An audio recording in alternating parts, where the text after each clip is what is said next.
The quadratic formula. The quadratic formula is perfect to find any quadratic zeros. Now, we've been finding zeros and solving through other methods. We factored and found zeros and using the zero product property, and you're really good at that.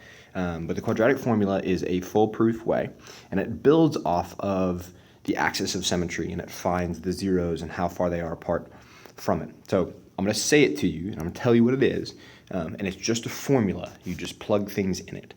And so here it comes. Just don't get freaked out. X equals, so X is, remember we write our zeros that way, right? So X equals negative B plus or minus, which means you're going to do two different things. You're going to do it one time plus and one time minus, and we'll get there. The square root, I'll make that bigger, square root of b squared minus 4ac all over 2a. So it looks big, long, and scary, but it's really not that bad. All of these things are going to come from standard form. So f of x is equal to ax squared plus bx plus c. And so we already can tell, well, that's going to be a, and b is going to be in both of those b places, and c is going to be in c. And so all it is just a plug and chug, just working through that equation. And if you look real close, even here, I see negative b over 2a. That's my axis of symmetry. So because I have that piece of information, I'm really just finding from the axis of symmetry, zeros moving one way and negatives, so the other way, off that axis of symmetry. So that's how we're going to build this. So here, let's look at a problem, and then we can work through it. So I'm going to show you a problem. We're going to look at 2x squared plus 5x plus 3 equals 0. Now, you could factor this, and so you probably could recognize, okay, I do a times c, which is 6 over 5, and I could work through those numbers. Yeah, you could, but we're going to look through how to do this through the quadratic formula. So I'm going to start plugging stuff in. So I'm going to say x equals, and then it says negative b. Well, b is 5, and so I'm going to put negative 5 plus or minus the square root of b squared. Well, it's 5 again, so 5 squared minus 4, and that's just a number that's in there, times a. A is 2 times 3. 3 is c, and then I'm going to go all over 2 times a again, so that's 2 times 2. That was a little rough. There we go. So a lot of things going on, but we're going to go ahead and just start simplifying. So we got it all plugged in. We have no letters remaining, all numbers now, and just start cleaning things up. Remember, parentheses first, and then square root is like an exponent, and so that comes next. And so I'm going to have negative 5 plus or minus the square root of 25, because 5 squared is 25, minus 4 times 2 is 8, times 3 is 24. So I'm going to subtract 24 out of that, and that's all over 4. I can clean that up too. Okay, so we're doing good. We're going to go again, go equals there, bring it on down. So I get negative 5 plus or minus the square root of 1, because we subtracted 25 from 24, and then divided by 4. And so the square root of 1 is 1, and so this actually is where we split it. We recognize that there's two parts to this problem. So we have the square root of 1. We take the square root of 1. If it's not a whole number, we round, in this case, to the tenths or hundredth place, and the directions will be whatever problem you're working through. But we have two problems now. So I'm going to go ahead and take the square root and split it up.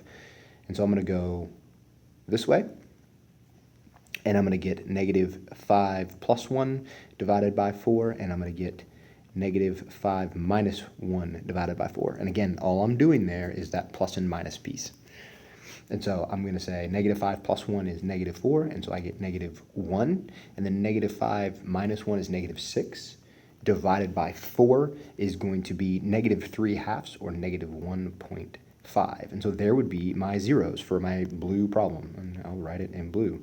X is negative 1.5 and negative 1. So it's really not anything complicated. It's just a very involved process to make sure that you keep everything clear. So let's try another one. Look at this red one with me. Let's do 5x squared plus 16x minus 84. Now those numbers are pretty big, but don't let them scare you. We'll be okay. So I'm going to start plugging it in again, and I'm going to say x equals negative 16, because it's the opposite of 16, plus or minus the square root of 16 squared, minus 4 times 5 times 84. That's negative 84. Make sure you don't forget that. That bar goes all the way across the top. And that's all divided by 2 times 5. And so here we go. We're just all plugged in, and let's start working. Negative 16 plus or minus. What is 16 squared? That's 256. The square root of 256. Now, this one, if you treat this as negative 4 times 5 times negative 84, that's fine. You'll write a plus. If you want to treat that as minus 4 and kind of cover that up and look at just 4 times 5 times negative 84, then it's going to stay a minus and minus and negative. I'm going to write it as a plus because there's two negatives. I see that, but that's where I'll go. So 4 times 5 times negative 84. That would be plus 1680 all over 10. Okay, so I'm going to keep going. So I get negative 16 plus or minus, and then I get 256 plus 1680 is 1936. And that's all divided by 10. So let's go ahead and do that. The square root of that is going to come out nice. It's going to come out to be 44 over 10. So now is where I split it. You can do vertically split or horizontal like I did. So I'd have negative 16 plus 44 divided by 10, or negative 16 minus 44 divided by 10. And so we're almost there. So I'm going to have 16 plus 44 divided by 10. So I'm going to get 28 over 10. And so that gives me 2.8. And I'm good with that. That's fine. 2.8 and I get 60 over 10, and that gives me 6. And so my zeros would come back, and I'd write them this way with my braces, and I'd go, okay, I have 2.8 and 6. So again, it's just working through the process, plugging it in, and running it out. Let's look at one more, and we'll kind of see how we go. Okay, so let's look at x squared plus 6x plus 9. Now that one looks really easy, and you could factor it, but I want to show you something that happens with this type of problem. So we're going to plug it in. X equals opposite of 6. If it was negative, it would become positive. Plus or minus the square root of 6 squared minus 4 times 1 times 9, all over 2 times 1. So that's what I get.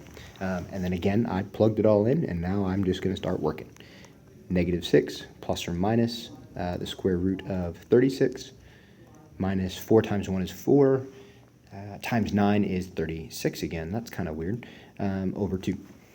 And so I'm going to work from here and say, okay, that's negative 6 plus or minus the square root of 0 over 2. Well, that's interesting. The square root of 0.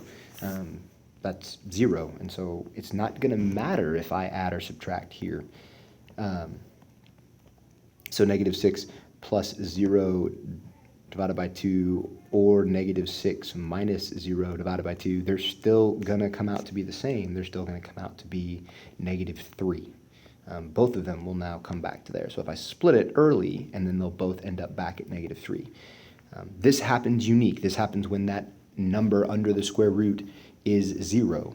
And we're going to talk about that in just a second. So our answers here, or answer, would be x is negative 3, and that's it. So let's talk about that number inside of there. Just to be a cool piece of information. So I'm going to rewrite the quadratic formula. Negative b plus or minus the square root of b squared minus 4ac all over 2 A.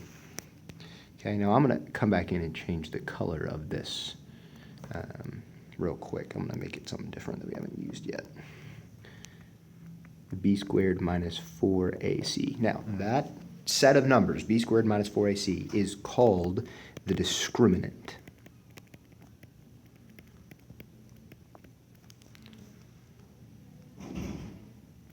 Yeah, discriminant. Okay, and it has some unique kind of features to it. It tells us how many zeros there are. How many zeros? Okay. Actually, I'll change that. I'll write it out for you. Zeros. Okay. So there could be, remember, if we think back, there could be 1 0, there could be 2 zeros, or there could be no real zeros. And so if the discriminant is greater than 0, there are 2 zeros in your answer. There are 2 solutions to a quadratic graph.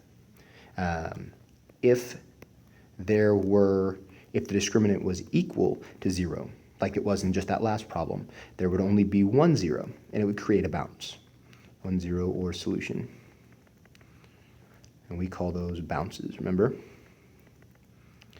And if that discriminant, b squared minus 4ac, is less than 0, there are no real zeros.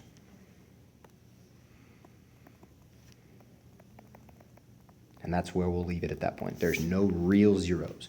So if it's less than 0, it's no real zeros. If it's equal to 0, there's 1 0. And if there's greater than 0, there are 2 zeros. So there are going to be some questions that'll ask you just to find the discriminant, just this thing in green, and then determine how many zeros there are based on this little chart. Or there'll be times when you need to just simply work through the entire quadratic formula and find the zeros from there. It's going to feel difficult at first, but stick with it, stay with the process, and you'll be fine.